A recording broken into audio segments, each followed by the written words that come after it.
أخي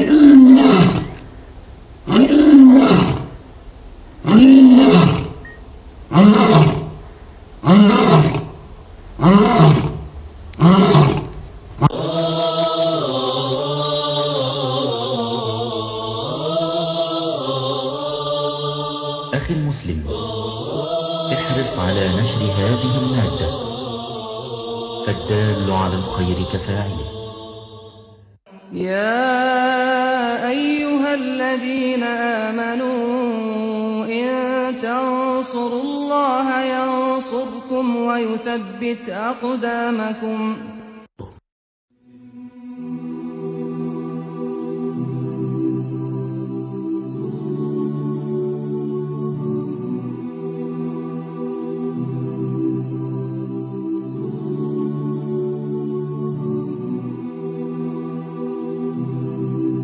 Méditons un instant sur la création d'Allah Tabarak wa Ta'ala. Mon frère, ma sœur, imagine qu'un jour tu te retrouves face à un tableau magnifique. Tu t'arrêteras sûrement devant celui-ci, tu l'observeras, tu demanderas qui est-ce qui l'a dessiné. C'est sûr et certain, tu vas te dire qui est-ce qui l'a dessiné, ce magnifique tableau. Et tu t'en souviendras longtemps. S'il en est ainsi des tableaux qu'ont dessiné les êtres humains, qu'en est-il des magnifiques tableaux qu'Allah Tabarak wa Ta'ala a créés et qu'il a disposé partout autour de nous? Pourquoi ne pas s'arrêter et méditer sur ces impressionnants tableaux qu'Allah Tabarak wa Ta'ala a créés? Sachez mes frères et sœurs qu'à tout moment où vous observerez la création d'Allah et que vous méditerez dessus, vous vous rendrez compte qu'à chaque fois vous vous retrouvez face à une chose d'une splendeur inouïe. On se doit de méditer sur tout détail qu'Allah Tabarak wa Ta'ala a créé. À chaque fois que le soleil se lève ou se couche, à chaque fois qu'on voit la lune, à chaque fois que la pluie tombe, à chaque fois qu'on voit les nuages, à chaque fois qu'on se retrouve face à un beau paysage tel que les montagnes, la mer, la verdure, etc. Il faut s'arrêter face à cela et méditer. Et méditer. Regardons chaque détail du corps humain. Nos mains, nos poils, nos yeux, etc. Et méditons. Chaque plante, chaque oiseau, chaque papillon, chaque feuille d'arbre. Méditons. On ne doit pas négliger cette grande adoration qui est la méditation. À chaque fois que l'on observe une invention, on peut reconnaître les qualités de son auteur à travers les détails de cette invention. Par exemple, l'inventeur de l'ordinateur était sûrement quelqu'un de très intelligent. Les constructeurs des pyramides étaient sûrement des gens forts. L'auteur d'un joli tableau est sûrement un artiste très doué, etc. Qu'en est-il du créateur de cet univers? La première chose sur laquelle on doit méditer est la création de cet univers parfait par Allah Tabarak wa Ta'ala qui l'a créé à partir du néant.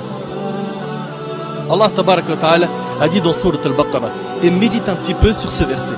Allah Azza wa Jalla a dit dans Sourate Al-Baqarah, Sourate 2, verset 117, Badi'us samawati wal ard. Badi'us samawati wal ard, qui signifie il est le créateur des cieux et de la terre à partir du néant. À partir du néant. Allah Azza wa Jal est le seul capable de créer à partir du néant. Il dit à la chose soit et elle devient. Soit et elle devient. Cela signifie que les cieux et la terre sont des chefs-d'œuvre qu'Allah Tabarak wa Ta'ala a créés. Regardez subhanallah. Médite un peu sur cet univers. Regarde un petit peu. La lune tourne autour d'elle-même et tourne autour de la terre. La terre tourne elle aussi autour d'elle-même et tourne autour du soleil avec la lune. Toutes les autres planètes tournent autour du soleil et tournent aussi autour d'elles-mêmes. Et leurs satellites eux aussi tournent autour d'eux-mêmes. Et tout ce système solaire, comprenant le soleil, la terre, la lune, les planètes, les satellites, les étoiles, etc. Tout cela appartient à notre galaxie qui est la Voie lactée. Subhanallah, c'est quoi cette perfection? C'est quoi cette perfection? La méditation sur la création d'Allah Tabarak wa Ta'ala va donc nous aider à laver nos cœurs. Si tu observes la mer par exemple, combien de gouttes d'eau y a-t-il dans ces mers et ces océans? Comment cela se fait-il qu'il y a certaines mers qui ne se mélangent pas alors qu'elles se rencontrent? Comme dans le détroit Gibraltar. Comment cela se fait-il qu'elles ne se mélangent pas? Et pourquoi l'eau salée de cette mer qui s'évapore puis qui se transforme en nuage et nous parvient n'est-elle plus salée? L'eau de la pluie. Subhanallah, ça part d'une eau salée et ensuite c'est de l'eau qui n'est plus salée. D'autre part, saviez-vous que si ces mers étaient stagnantes, elles auraient pourri? Tout cela prouve une chose, c'est qu'Allah Azza wa Jal a tout organisé à la perfection. Et puis dans la mer, regardez la variété et l'énorme nombre de créatures sous-marines. Médite un petit peu sur les poissons. Regarde, subhanallah, leur couleur. Regarde un petit peu comment ils sont, leur taille, leurs yeux, leur mode de vie. Regarde tous ces poissons, subhanallah, ils sont tous nourris. Tous ils mangent à leur faim. Médite sur les montagnes, le soleil, les animaux. L'essentiel est de méditer sur la création d'Allah tabaraka wa ta'ala. Abu Sulaiman, rahimahullah, a dit: habituez vos yeux aux larmes et vos cœurs à la méditation. Habituez vos yeux aux larmes et vos cœurs à la méditation.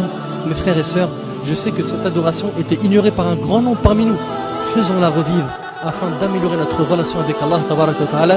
Et je termine en demandant à Allah azza wa jal de faire de nous des pieux qui réfléchissent et qui méditent sur la création d'Allah azza wa jal. هذا ما أعلم والله عز وجل أعلى وأعلم. سبحانك اللهم وبحمدك أشهد أن لا إله إلا أنت أستغفرك وأتوب إليك وبارك الله فيكم وجزاكم الله خير والسلام عليكم ورحمة الله وبركاته.